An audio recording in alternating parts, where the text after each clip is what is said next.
സംഘപരിവാറുമായി കോൺഗ്രസ് നേതൃത്വം നിരന്തരം ഏറ്റുമുട്ടുന്ന ഒരു സംസ്ഥാനമാണ് കർണാടക.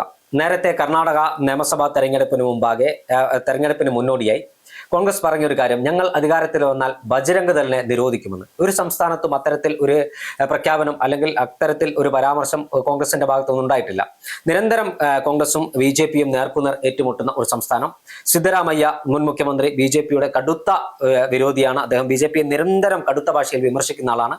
നിലവിലെ മുഖ്യമന്ത്രി DK ശിവകുമാർ, അദ്ദേഹം BJPയുമായി നേർക്കുനേർ ഏറ്റുമുട്ടുന്ന നേതാവാണ്. BJPക്കെതിരെ ഏറ്റുമുട്ടി ജയിലിൽ പോകേണ്ടി വന്ന ഒരു നേതാവാണ്.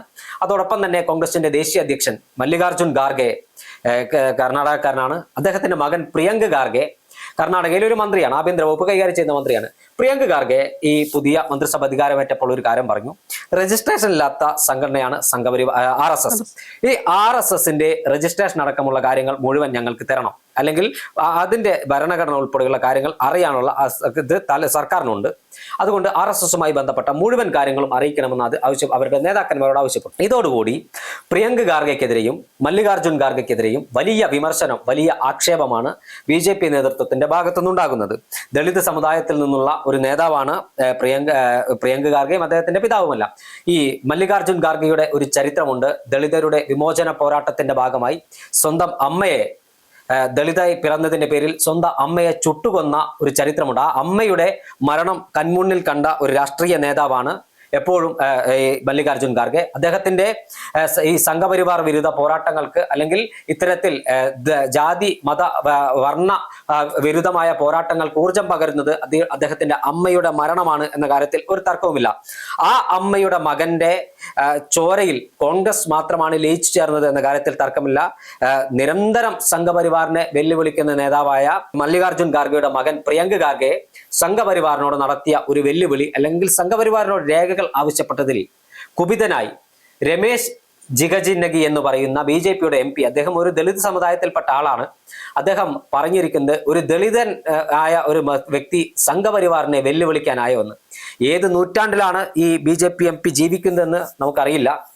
എന്തായാലും ജാതിക്ക് മനുസ്മൃതിയിൽ അധിഷ്ഠിതമായ രാഷ്ട്രീയ പ്രവർത്തനം നടത്തുന്നവരാണ് സംഘപരിവാർ എന്ന് കോൺഗ്രസ് അടക്കമുള്ള രാജ്യത്തെ ജനാധിപത്യ രാഷ്ട്രീയ പാർട്ടികൾ നിരന്തരം പറയാറുണ്ട്. ആ മനുസ്മൃതിയിൽ അധിഷ്ഠിതമായ രാഷ്ട്രീയ പ്രവർത്തനം നടത്തുന്നതിന്റെ പരിണിത ഫലമായിട്ടാണ് ഇപ്പോൾ ഈ രമേശ് എന്ന് പറയുന്ന MP-യുടെ ഭാഗത്തു നിന്ന് ഇത്തരത്തിൽ ഒരു പരാമർശം ഉണ്ടായതെന്നാണ് ഞാൻ വിശ്വസിക്കുന്നത്. എന്തായാലും സംസ്ഥാനം ഭരിക്കുന്ന ഒരു ആഭ്യന്തര മന്ത്രിയെ ദളിതനായ നിങ്ങൾ സംഘപരിവാറിനെ വെല്ലുവിളിക്കുന്നു എന്ന് ചോദിക്കുമ്പോൾ, സവർണ ഹിന്ദുത്വ മനോഭാവം പേറുന്ന ഒരു സംഘടനയുടെ കാര്യങ്ങൾ ചോദിക്കാൻ ദളിതനായ ഒരു ആഭ്യന്തര മന്ത്രിക്ക് അധികാരമില്ല എന്നല്ലേ പറയാതെ ഈ ദളിതനായ BJP MP പറയുന്നത്? തീർച്ചയായും ഒരിക്കലും ഒരു ശരിയായ നിലപാടല്ല BJPയുടെ ഭാഗത്തു നിന്നോ RSSന്റെ ഭാഗത്തു നിന്നോ ഉണ്ടായിരിക്കുന്നത്. അതിൽ യാതൊരു സംശയവുമില്ല. ഇപ്പൊ വെറുതെ പോയ ഒരാൾ, അല്ലെങ്കിൽ വെറും ഒരു രാഷ്ട്രീയ പ്രവർത്തകനല്ല ചോദിക്കുന്നത് രേഖകൾ തരണമെന്ന്. ആഭ്യന്തര വകുപ്പ് മന്ത്രിയാണ്, ഒരു മന്ത്രിയാണ്. അപ്പൊ അദ്ദേഹത്തിന് ചോദിക്കാനുള്ള അവകാശമുണ്ട്. എന്തെങ്കിലും നിയമ തടസ്സമുണ്ട്, അത്തരം രേഖകൾ കൊടുക്കാൻ എന്തെങ്കിലും നിയമ തടസ്സമുണ്ടെങ്കിൽ അത് വ്യക്തമായി പറയാം. അല്ലെങ്കിൽ എന്തുകൊണ്ടാണ് നൽകാൻ കഴിയാത്തത്, അല്ലെങ്കിൽ നൽകാം. ഇത് രണ്ടുമാണ് ഒരു ഓപ്ഷനായിട്ട് വെക്കാൻ, അല്ലെങ്കിൽ ഇത് രണ്ടുമാണ് ചെയ്യേണ്ടത്.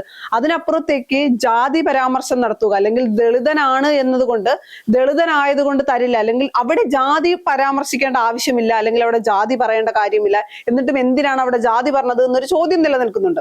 അതുപോലെ തന്നെ പ്രിയങ്ക് ഖാർഗെ ആവശ്യപ്പെട്ട കാര്യം നൽകാൻ കഴിയാത്തതിന്റെ എന്താണ് റീസൺ എന്ന് പറയാം. അത് ഒരു തവണ പോലും പറയുന്നില്ല. ജാതി പരാമർശം നടത്തുന്നു, ദളിതനായതുകൊണ്ട്. ഈ പറയുന്ന വ്യക്തിയും ദളിതനാണ്. അത് എന്താണ് അതിന്റെ ലോജിക്ക് എന്ന് മനസ്സിലാകുന്നില്ല. ദളിതനായ ഒരാൾ തന്നെ ദളിതനായ മറ്റൊരാളെ ജാതി പറഞ്ഞ അധിക്ഷേപം നടത്തുന്നത് എന്തിന്റെ അടിസ്ഥാനത്തിലാണ് എന്ന് മനസ്സിലാകുന്നില്ല. ഒരിക്കലും ഒരു ജനാധിപത്യ രാജ്യത്ത് ഇതൊന്നും അംഗീകരിക്കാൻ കഴിയുന്ന കാര്യമില്ല. എപ്പോഴും നമ്മൾ പറയാറുണ്ട് RSSന്റെ നിലപാട്, അല്ലെങ്കിൽ RSSന്റെയും BJPയുടെ ഹിന്ദുത്വ നിലപാടാണ്, ഹിന്ദുക്കൾക്ക് വേണ്ടിയാണ്. RSSും BJPയും കോൺഗ്രസ് പോലെ ഒരു ശക്തമായ, അല്ലെങ്കിൽ കോൺഗ്രസ് പോലെ ഒരു പ്രതിപക്ഷം ഇല്ല എങ്കിൽ RSS ഇപ്പോൾ തന്നെ ഒരു ഏകാധിപത്യ രീതിയാണ് BJPയും NDA സർക്കാരും ഒക്കെ മുന്നോട്ട് പോകുന്നത്. ഏകാധിപത്യ രീതിയിലാണെന്നുള്ള കാര്യത്തിൽ യാതൊരു സംശയവുമില്ല. ഇനി ഇവർക്ക് മാത്രമായി കിട്ടുകയാണെങ്കിൽ അവിടെ സവർണനും അവർണനും എന്ന ചിന്താഗതി, അല്ലെങ്കിൽ സവർണനും അവർണനും എന്ന രീതി വീണ്ടും ആവർത്തിക്കപ്പെടും. പണ്ട് നമ്മൾ പറയും ഇന്ത്യയിലായാലും കേരളത്തിലൊക്കെ വലിയ രീതിയിൽ സവർണ അവർണ ചിന്താഗതി ഉണ്ടായിരുന്നു. പക്ഷെ ഇപ്പോൾ അങ്ങനെ ഇല്ല. കാലം മാറുന്നതിനനുസരിച്ച് അത്തരം ജാതിയും ജാതി ചിന്തകളും നമ്മുടെ ഉള്ളിൽ നിന്ന് പോയി എന്ന് പറയുമ്പോൾ പോലും BJPയുടെയും RSSന്റെയും ഭാഗത്തു നിന്ന് ഇത്തരം കാര്യങ്ങൾ മുന്നോട്ട് പോകില്ല, അല്ലെങ്കിൽ ഇത്തരം രീതി അല്ലെങ്കിൽ അവർ പിന്തുടരുമ്പോൾ അവിടെ വ്യക്തമാകുന്നത് ഇന്നും സവർണനും അവർണനും ഉണ്ട്, സവർണ ചിന്താഗതിയും ഉണ്ട്, അവർണ ചിന്താഗതിയും ഉണ്ട്. അത് ഓരോ മനുഷ്യന്റെയും, പ്രത്യേകിച്ച് എനിക്ക് തോന്നുന്നു BJPക്കാരുടെ ഉള്ളിൽ ശക്തമായി ഹിന്ദുത്വം എന്ന് പറയുമ്പോൾ പോലും സവർണ ഹിന്ദുത്വത്തെ മാത്രം, ഞാൻ പറയുന്നത് ഞങ്ങൾ ഹിന്ദു രാഷ്ട്രത്തിന് വേണ്ടി പരിശ്രമിക്കുന്നു, അല്ലെങ്കിൽ ഹിന്ദുക്കൾക്ക് വേണ്ടി എന്നല്ല, സവർണ ഹിന്ദുക്കൾക്ക് വേണ്ടി സംസാരിക്കുന്നു. സവർണനും അവർണനും എന്ന വേർതിരിവ് ഞങ്ങളുടെ ഉള്ളിലുണ്ട് എന്ന് പറയേണ്ടി വരും. അതുപോലെ തന്നെ ഒരു ദളിതൻ ആരാണ് RSSനെ ചോദ്യം ചെയ്യാൻ? ആഭ്യന്തര വകുപ്പ് മന്ത്രിയാണ് ചോദിച്ചിരിക്കുന്നത്. അപ്പൊ അദ്ദേഹം ദളിതനാണോ ബ്രാഹ്മണനാണോ എന്ന് നോക്കേണ്ട ആവശ്യം അവിടെ വരുന്നില്ല. പക്ഷെ RSSനെ ചോദ്യം ചെയ്തവരാരും തന്നെ നിലനിൽക്കില്ല എന്നുള്ള രീതിയിൽ ഒരു ഭീഷണി, പറയാൻ കഴിയാത്ത കാര്യം അല്ലെങ്കിൽ രേഖകൾ നൽകാൻ കഴിയില്ല, അത്തരം എന്തെങ്കിലും കാര്യമുണ്ടെങ്കിൽ അത് പറയുകയല്ലാതെ ഭീഷണിയുടെ സ്വരമാണ് ഉപയോഗിക്കുന്നത്. അപ്പൊ ഞങ്ങളാണ് കേന്ദ്രം ഭരിക്കുന്നത്, ഞങ്ങൾക്ക് എന്തുമാകാം എന്നുള്ള നിലപാട്. ഹിന്ദുത്വം എന്ന് പറയുമ്പോൾ പോലും സവർണ ഹിന്ദുത്വത്തെ പിന്തുടരുന്ന രീതി. പ്രത്യേകിച്ച് എനിക്ക് തോന്നിയൊരു കാര്യം എന്ന് പറയുന്നത്, ദളിതനായ ഒരാൾ തന്നെ, അതും അവിടുത്തെ ആഭ്യന്തര വകുപ്പ് മന്ത്രി ദളിതനാണെന്ന് പറഞ്ഞ് ജാതിയമേ അധിക്ഷേപം നടത്തുന്നത് ഒരിക്കലും ശരിയല്ല. ഈ പറയുന്ന ഹിന്ദുക്കൾ എല്ലാവരും ഒരുപോലെയാണ്, ഹിന്ദു രാഷ്ട്രമാണ് എനിക്ക് വേണ്ടത്, അല്ലെങ്കിൽ ഹിന്ദുത്വമാണ് എന്നൊക്കെ പറയുന്ന BJP-ക്കാർ ഇതിനെതിരെ സംസാരിക്കട്ടെ. അല്ലെങ്കിൽ ഹിന്ദു രാഷ്ട്രമാണല്ലോ, അവിടെ സവർണനോ അവർണനോ ഇല്ലല്ലോ, ഹിന്ദുക്കൾക്ക് വേണ്ടിയാണ് ഞങ്ങളെന്ന് നാഴികയ്ക്ക് 40 പ്രാവശ്യം പറയുന്ന BJP-ക്കാർ അത്തരമൊരു നിലപാടെടുക്കട്ടെ. അവർണനും സവർണനും ഇല്ല, അല്ലെങ്കിൽ ദളിതൻ എന്ന് പറഞ്ഞ പരാമർശം തെറ്റാണ് എന്ന് പറഞ്ഞ് മാപ്പ് പറയട്ടെ. അങ്ങനെയാണ് എങ്കിൽ BJP പറയുന്ന കാര്യങ്ങൾ, അല്ലെങ്കിൽ രാജ്യത്തോട് BJP പറയുന്ന ഹിന്ദു രാഷ്ട്രം എന്നതോ അല്ലെങ്കിൽ ഹിന്ദുക്കൾക്ക് വേണ്ടി ശബ്ദിക്കുന്നു എന്ന് പറയുന്ന കാര്യം അംഗീകരിക്കാൻ പറ്റും. പക്ഷേ ഹിന്ദുക്കളുടെ ഉള്ളിലും സവർണനെയും അവർണനെയും കണ്ടെത്തുന്ന രീതിയിലാണ് മുന്നോട്ട് പോകുന്നതെങ്കിൽ അത് BJP-ക്ക് വലിയ തിരിച്ചടി തന്നെ ഉണ്ടാകും.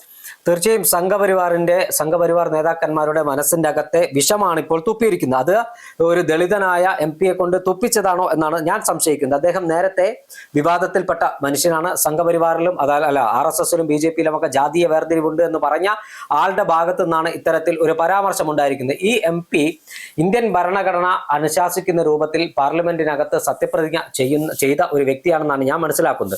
അദ്ദേഹത്തിന് ഇന്ത്യൻ ഭരണഘടനയോടൊന്നും ഒരു കൂറുമില്ല. അദ്ദേഹം ഇപ്പോഴും വിശ്വസിക്കുന്ന ആശയം മനുസ്മൃതിയാണ് എന്ന് വീണ്ടും വീണ്ടും തെളിയിച്ചുകൊണ്ടിരിക്കുകയാണ്. പ്രിയങ്ക ഖാർഗെയെ പോലെയുള്ള ഒരു ആഭ്യന്തര വകുപ്പ് മന്ത്രി കർണാടക ഭരിക്കുമ്പോൾ സംഘപരിവാറിനെതിരെ സന്ധിയില്ലാ പോരാട്ടം നടത്തുന്ന സംസ്ഥാനമാണ് കർണാടക എന്ന കാര്യത്തിൽ തർക്കമില്ല. കാരണം ദക്ഷിണേന്ത്യയിൽ ആദ്യമായി താമര വിരിഞ്ഞ സംസ്ഥാനം. അത് മാത്രമല്ല, BJP അകറ്റി നിർത്താൻ അവിടെ ജനതാദളും കോൺഗ്രസും കൈകോർത്തൊരു സർക്കാർ രൂപീകരിച്ചപ്പോൾ അവിടെ സർക്കാരിനെ അസ്ഥിരപ്പെടുത്തി സർക്കാരിനെ താഴെ ഇറക്കാൻ ഓപ്പറേഷൻ ലോട്ടസുമായി കടന്നു വന്ന് കോൺഗ്രസിന്റെ ചില MLA-മാരെ ചാക്കിട്ട് പിടിച്ച് കൊണ്ടുപോയ കോൺഗ്രസിനെ അങ്ങ് ഒരു ഘട്ടത്തിൽ കോൺഗ്രസിനെ നിഷ്പ്രഭമാക്കിയ സംസ്ഥാനത്ത് BJP-യെ എന്ത് വില കൊടുത്തും തറപറ്റിക്കുമെന്ന് കോൺഗ്രസ് നേതാക്കന്മാരുടെ ഒറ്റക്കെട്ടായ തീരുമാനത്തിന്റെ ഭാഗമായി DK ശിവകുമാറും സിദ്ധരാമയ്യയും പ്രിയങ്ക ഖാർഗെയുടെ പിതാവ് മല്ലികാർജുൻ ഖാർഗെ അടക്കമുള്ളവർ മുന്നിൽ നിന്ന് നയിച്ചതിന്റെ പരിണിത ഫലമാണ് 2023 നിയമസഭാ തെരഞ്ഞെടുപ്പിൽ BJP-യെയും ജനതാദളസിനെയും തറപറ്റിച്ച് കോൺഗ്രസ് അവിടെ അധികാരത്തിൽ വന്നതിന് ശേഷം നിരന്തരമായി സംഘപരിവാറിനോട് കലഹിക്കുന്നു എന്ന് മാത്രമല്ല, സംഘപരിവാറിന്റെ ആശയത്തിനെതിരെ ശക്തമായ നിലപാടെടുത്തതിന്റെ പേരിൽ ഗൗരി ലങ്കേഷിനെ പോലെ